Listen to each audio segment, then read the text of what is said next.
Welcome back to the PT Graduate Podcast, and my guest today is Sarah Goldsmith, all the way from Matamata. Good morning. How are you? Good. Good. Glad to hear it. Fit and well. Yes. Fantastic.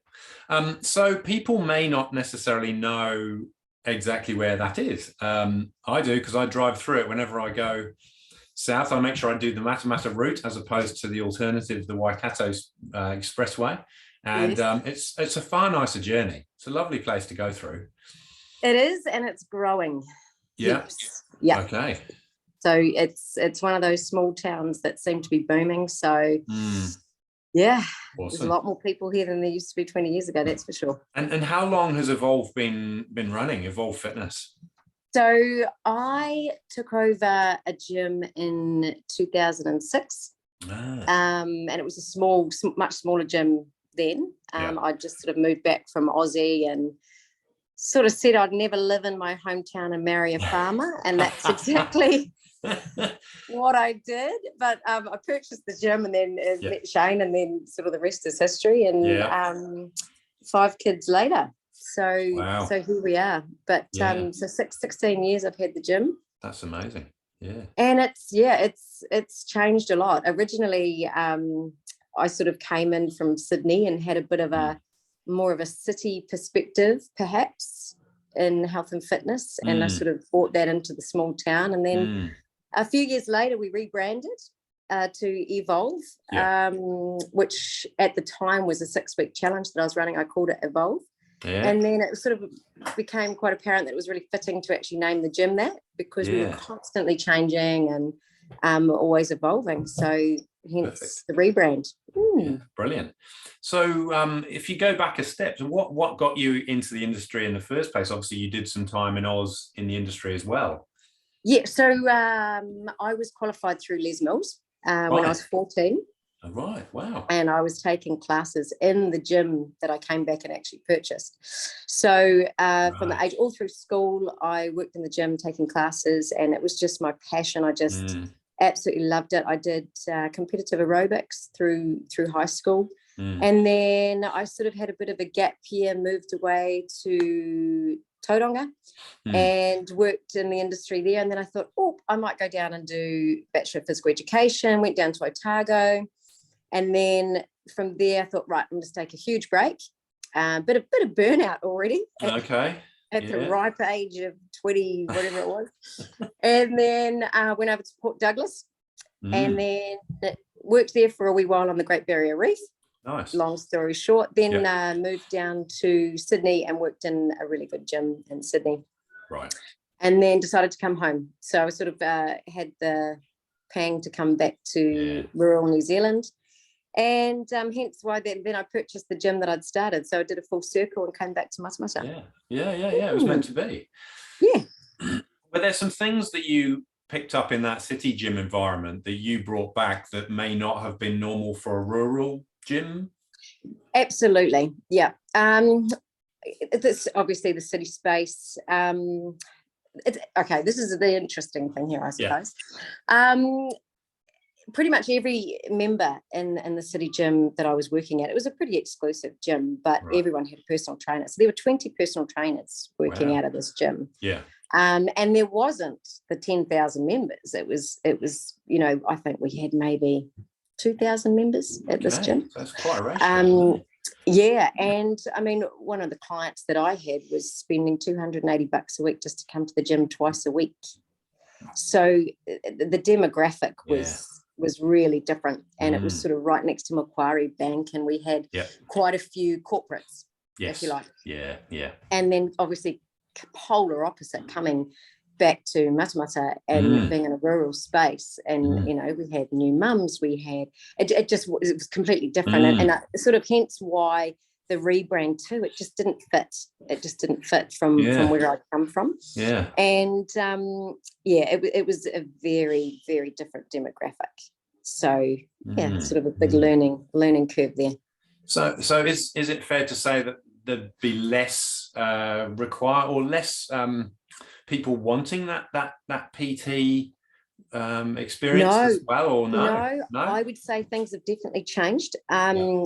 over the years, Mm. but certainly there was that they were high movers and shakers Yeah. of the corporate world. They wanted Sure. to come in, they wanted to not think about it. They needed someone to, they were high achievers, right? Yeah, so yeah, they yeah. needed someone to push them, challenge them, and there was a lot of that. And coming here, it's connection. Right. And it was Right. more connection, nurturing. Well, this is what I feel it is now. It's Yeah. the PTs. There's still the high achievers that want to be pushed and things like that, but there's also the nurturing side. I feel that's a little bit more here. You've got a just having a look from the outside, and if I was moving to your area, I'd certainly be attracted to the way in which you do things. You've got an amazing culture by the looks of things, and one of those, there's a number of them I want to talk about, but the one that sort of stood out was the monthly activity points that you've got going on, and you've kind of got the Top Gear leaderboard of the most down to the lowest. But it's a massively long list. I mean, the number of names on that list is huge. So how does that work? How do they accumulate points and rack up themselves up the ladder? So I suppose it's a bit of a double thing we're trying to do here. It's motivation, but on the flip side of that also, it's a scanning and process, right? So we're encouraging people to not only scan in, but then making it a bit of a thing. It's a bit of a healthy competition for those that are quite competitive. But it's also just a nice motivation for people that are just really putting an effort in and not expecting to be part of a thing. But I think it's quite a little perk that they then go, oh, I'm actually on this board for achieving something. I think it's quite neat. It hits everybody in a slightly different way, right? And you've got the people that are like, right, I'm going to come in, twice a day and I'm going to get on that board, and you've got those people. But so it's quite a nice little tool, but it's also just encouragement to scan too. So gotcha. So it's based on individual visits. Gotcha. Okay, well, that's good, really good. And one of the other things is there's a number, but the other one that stood out was the golden personal best clips. So there's a picture on your wall, which has obviously been properly designed. There's two plastic clips that have been painted gold, and there's a bell hanging from the wall between the clips. Like in a pub, if someone's buying around, the bell gets rung, right? And I cannot take credit for this. This is I've got a wonderful business partner, Chris Crosdale, who he's very good with all of this sort of stuff, and he does a heck of a lot of research. And this is his brainchild, and honestly, it's fantastic. It's been wonderful, and the uptake of very different people giving this a go is really cool. So this is really new. I'm like, as in 2 weeks new. Oh, right. And sort of it's why not celebrate personal bests? And we've had young girls get on there, ding ding, put the golden clips on, and it's almost like one of those things that you just go, right, this is it. And it gives you that and it gives you that little bit more adrenaline. We had one guy who's a very heavy lifter. He did a 310 deadlift. And the whole gym stopped, the bell was rung, clips were put. It was a thing, right? That's huge. And so it should be celebrated. It was wonderful. So anyone can ring the bell and give it a crack. Right. And it's good that it isn't just the heavy lifters, because that would be the obvious thing, right? But great that that everybody's giving it a go. And then it immediately creates that sense of community, because like you said, everybody stops. Everybody, does that support, waiting to see if they do the lift. Oh, and you just feel that. I think this is one thing that we're really proud of, which is what we're developing, and what really has developed over the years is this really core sense of community in our gym, and we are so proud of that. All-inclusive space for everybody. That's like our values, right? And we are a small community anyway, and I think that's what is beautiful about small communities, is that support, and this is people's happy place. That's something we really, really work on.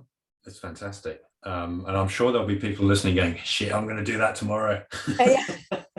That's a great idea. They'll have to look you up first to see how good the clips and the bell are on the wall there. You don't just throw it up. It's been well thought out. Yeah, it's a thing. It sure is. The other thing I noticed is big on service. So you're a community facility, but that service is really important. And the example I'd give is on the back of the hoodie, it says here to help. So not just personal trainer, but personal trainer here to help. So there's that sort of open door policy in terms of how everybody behaves with people on the floor. 100%. And we, that is something that we want to continue to work on too. This is where it gets tricky, right? And you'll know this as a personal trainer too. You don't want your personal training clients to feel like their trainer is being distracted by anyone else. You want to feel like you have them, you've paid for them, you have them for that half hour or 45 minutes, 1 hour, whatever you're training for. So our gym instructors are the ones wearing those shirts, because we want people to approach them, and we don't want people to feel like the personal trainers don't care about them. So it's one of those things where it's a real hard, it's a tricky place. You don't want the clients to feel ignored by the personal trainers, but the personal trainers are busy with their clients. And, you want the gym instructors, who are all qualified personal trainers anyway, to be utilised. We want them to feel comfortable to ask them. And we, ask them questions. That's what their job is. And don't be afraid to. I think it's, oh, no, I don't want to ask a stupid question. No question's stupid, right? No. So, we really want them to engage with the staff and feel comfortable. So we just sort of put that out there. No, it's so good. So you specifically have exercise instructors who are on the floor, different to the personal trainers? Yes. Right. Yep. Right. So the staff that are working behind the small town stuff too, right? We don't have a separate receptionist to the personal trainers that are working. So the trainer that is working on the desk is the receptionist, is the person doing the sales, is the cleaner. It's the old school situation where they are a bit of everything. No, fair enough. So it's easy for a member who may be in the middle of a session to kind of differentiate and say, oh, that's the person I go to ask for help. Yeah, and hence the t-shirt, because that's what we needed to change a little bit. You don't want sort of people coming and saying, oh, I want to join up and saying that to a personal trainer because they're busy with their clients. So we really had to make that a separate situation. Yeah, I like it. I like also, there's so much stuff to talk about, the emphasis on healthy as opposed to appearance. And looking good is secondary. A healthy relationship with your body is the priority, and I think that's so good, because elements of the industry are so bad at making it all about appearance and that's it. I think elements of the industry, I think there's two things here. I mean, I was a competitive bodybuilder, went to Germany, and there's very much the aesthetics of that. I think that was a passion of mine, but not, that wasn't the end all. Ultimately, you have to feel good. Otherwise, you're just not going to be good, right? So we really had to change that a little bit, because I think because I was a competitive bodybuilder, and Chris as well, he's a competitive CrossFit athlete. So therefore we did probably have the stigma that we were athletes and our gym was only for athletes. But I'm also a mum, and it's, I've got 5 kids. It's it's about feeling good. You cannot drag yourself out of bed just to look good.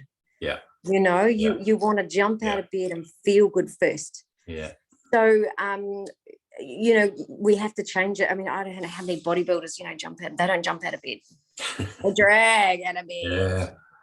So we really had to change that, and that's our focus now. And that's probably more me changing too, Chris changing too. He's also got 4 kids. Right. We want to feel good, and I've had probably a massive changes over the years of my belief systems and all that sort of stuff. And that's all part of that evolution, right? It comes back to that word. It's such an appropriate name, because the clients that you had 10 years ago, 15 years ago are different to the clients that you've probably got now. They evolve And with what us. we have learned, Rich, Oh, what we hell have yes. learned. I mean, Kaizen back Yep. in the day, that was a turning point, right? That was right. Fitness is fusion, is the fusion with health, and that for me was interesting, and it probably broke open that holistic side for me. And by Joe's, that's gone well the other way now. Yeah. So that emphasis on the health, because there's so much emphasis on the fitness usually, that we kind of don't give the health enough of a priority. When it's holistic health, right? Yeah. It's not just health. I think sometimes when you say health, people think medical, and it's really, I mean, it's so far from that. And really, I think now the culture that we're trying to create too is looking at the mind, the body, the spirit. You know, it's not just that physical body trying to look different. We're hitting on all sorts of levels now, which is amazing. That's brilliant. And that kind of taps into that Te Whare Tapa Whā, doesn't it, in terms of the pillars and that holistic approach to health. You know, if one's not there, then the others aren't going to be supported correctly. So get them all right. So that's where we're going. Excellent. So so tell me more about that. I mean, I know obviously you did that that mentorship that I did way back in, what was that, 2015, I think. Mate, I do feel like I was always kind of on that wavelength anyway, right? But just my biggest thing now is really being an advocate to mainstream holistic health. So, you know, I became a Reiki practitioner. Right. I'm getting back into my massage. I'm doing a lot more yoga, meditation, and all of these things are becoming more and more mainstream, but they have to, it should be mainstream, right? Yeah. Still doing weight training, all that sort of thing, but really trying to balance that out. Right. And that's sort of what we're becoming advocates for now, you know, tap into the spiritual stuff as well. You've got to break into these traumas, release the pain from the body. Like this, I mean, once you blow this open, she's a deep dive, you know? Yeah. And it's fascinating. And, you know, I think over the years of how many clients that I've had that we've certainly challenged their bodies, and, you know, you may have results, but how quickly do they then dive back into the same old, what they were doing before? Their health deteriorates again. And they sort of became reliant on you to be the change. And, you know, now we know, you know, if their mindset was worked on as well as their physical body, as well as their spiritual body, they would have then had a transformative shift instead of just having a physical shift. So really that's what we're about now. Yeah, you're absolutely right. And then they're not reliant. Well, I can't say that the whole health and fitness industry is moving in this way, because I think that's because that's the way I'm doing it, that's the way I'm taking it. To be the change you want to see in the world, right? But yeah, I would like to hope that more people will start getting into this and then really having transformative change, because it's life-changing, it's family life-changing. That's it. It's the knock-on, the ripple effect, isn't it? Not just the individual, but the people around that person. And that's where it's really, really powerful. And hence why Chris and I, it's you know, universal stuff, but amazing how we came together as business partners, and we were on the same wavelength, and, you know, the ripple effect that we could have in the community, in our small community. If we both feel like this, and this is the way that we're going to do it, we can only believe that we will affect the community in a really positive way as well. Yeah. I like the fact that you guys take time out. Like, I know that you guys had a team day the other day, and you all got dressed up. It was fabulous. That feeds into that culture again, doesn't it? That we talked about before, that the one that you're trying to create for your customers and clients. But that only starts with the people who work there and yourself and Chris, I suspect. So it looked an awesome. What did you get up to? So we went go-karting first, because we do love a competition. Fair enough. All of us. We then, and I was so dark, I didn't win. And then we then went to a pole dancing class and did some aerial silks, Wow. which was hilarious, and it broke open a few comfort zones for a few people, which is really neat. All the boys especially, it was great. I bet. And then we finished with a infrared hot yoga class. Nice. Okay. Yeah. So and a little bit of breath work at the end, which was really, really good. So, a good order of events as the day went on as well. Yeah. So no, it was so cool. And I think that again, it's connection with people and getting people out and getting them out of their comfort zones, but also just enjoying their company and finding out more about your staff, right? Yes. Because So when they come in, they walk in the door, hi, how are you? Straight into clients. Yeah. You don't really get to know them. So it was really really cool. Yeah, it's that sense of belonging and part of something bigger than yourself, and that wanting to contribute when you're in part of a high performing team. It's a great way of building that culture. Yeah. Oh no, it was wonderful. It's like wonderful. We just we've got a really amazing team, just really cool people. Yeah. All motivated. That epic. Fantastic. So more about the classes that you run in the gym. Are the classes that you run, I quickly saw the timetable. Are they your own, or are they like a Les Mills thing? How do you do that?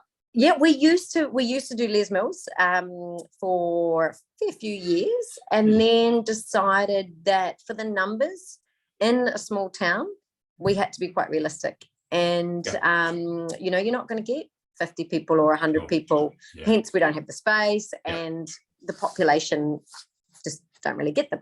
Yeah. So we decided to just make our own. I mean, I've been taking classes for 20 something years now. So I take sort of a sculpt class. Sure, it's challenging. It has an element of booty bands, and it's more of an endurance-based class. Okay. Then we have got the girls taking what's called fusion, so it's a little bit of a mixture. They do more of a high-intensity interval training style class. Some of them are CrossFit athletes as well, so they do a little bit more of sort of the CrossFit-y WOD situations as well, so they mix it up a little bit with those classes as well.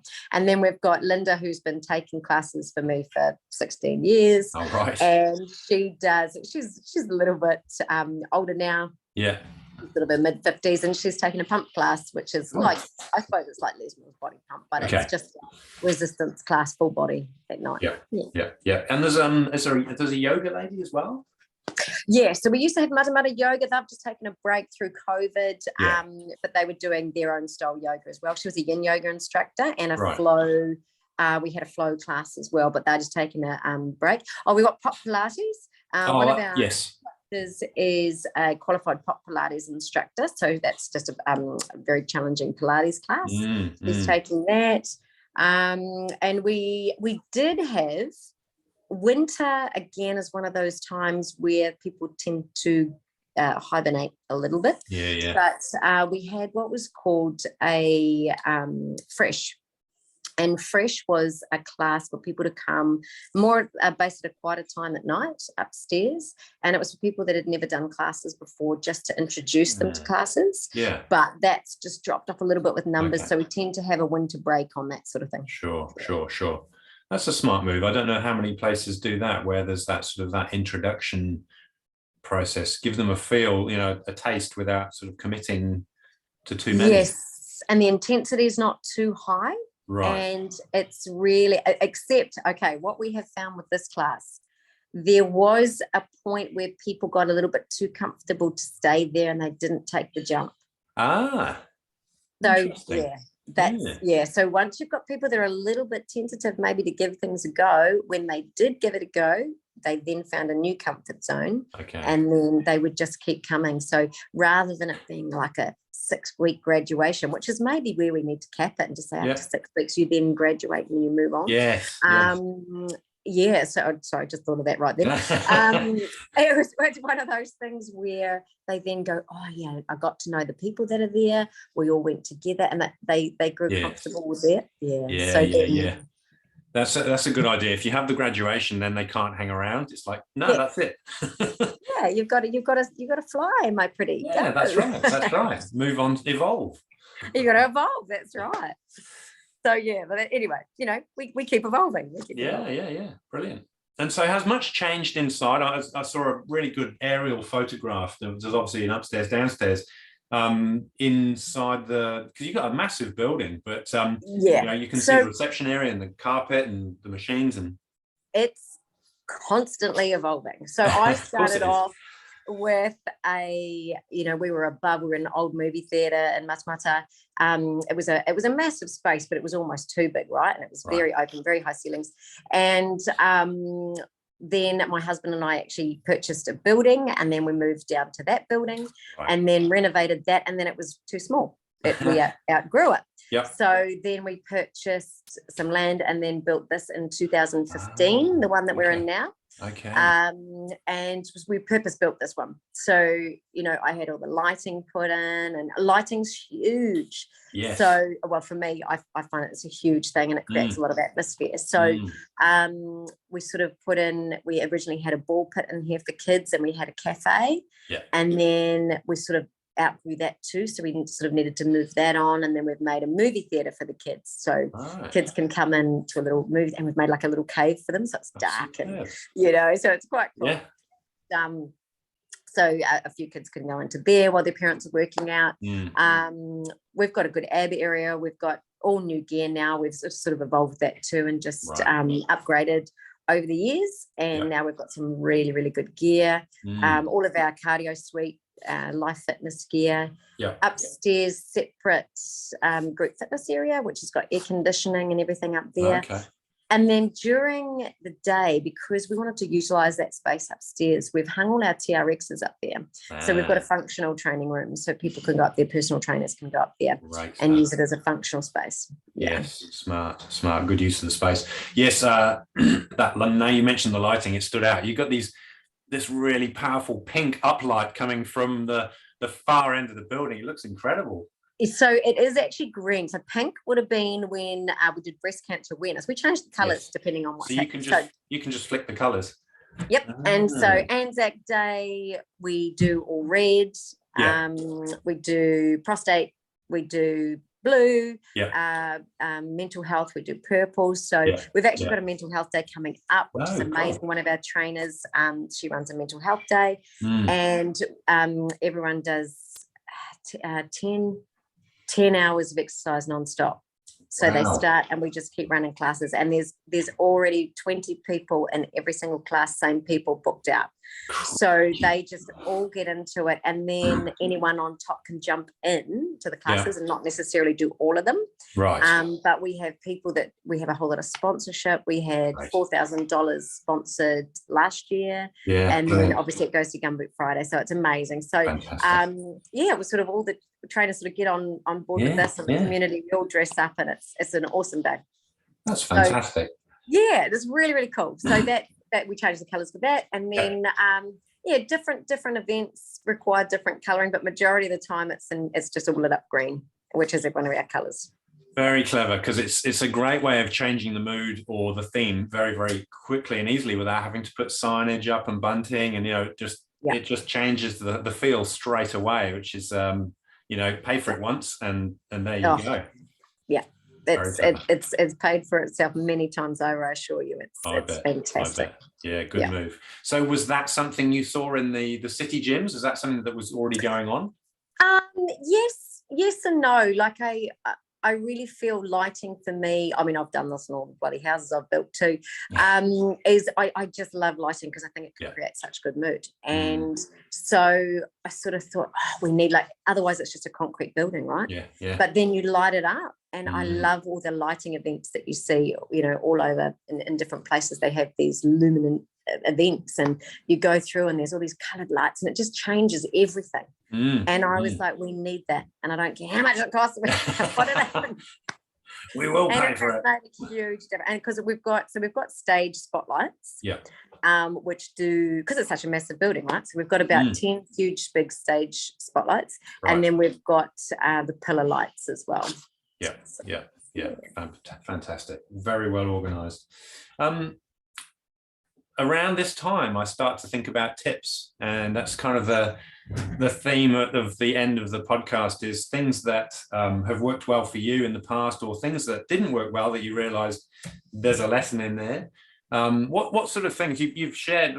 We've been through quite a few different very cool things that you're already doing, and I think all of those could be taken away by people and put into their business in some way or form. But what would Sarah's top tips be? What are the sort of the things for trainers that you think would help them be more successful, stay in the industry longer, all those sorts of things? I think you need to be, just off the cuff, I think you need to be very clear in your intention. I think you need to know what you're trying to achieve. Yeah. And then I think you need to set it and then set a plan to achieve that. I think community is massive. It doesn't matter where you are, because even if you're in a huge city, if you've got a really close community, you are gonna be successful. Get over yourself. be open. Drop the ego, drop the facade. And just be as real as you can. People want to see how vulnerable you are because they're vulnerable. Don't be a superhuman, because ultimately that's what might attract them to you, but then they're not going to feel what they need to feel from you, and a connection from you. So people first. It's connection first. And lighting second. Create a good atmosphere. Get them in the door, turn the lights on.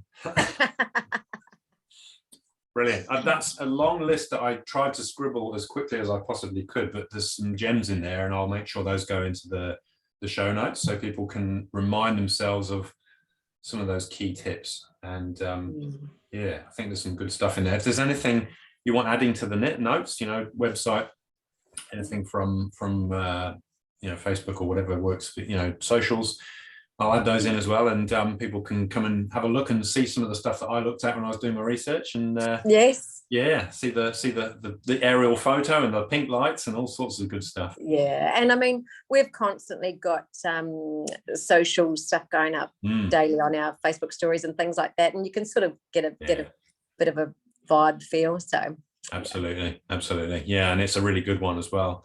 Anyway, it's been fantastic catching up, and thanks so much again for your time, Sarah. It's been, been great chatting, and just hearing how you guys do what you do at Evolve.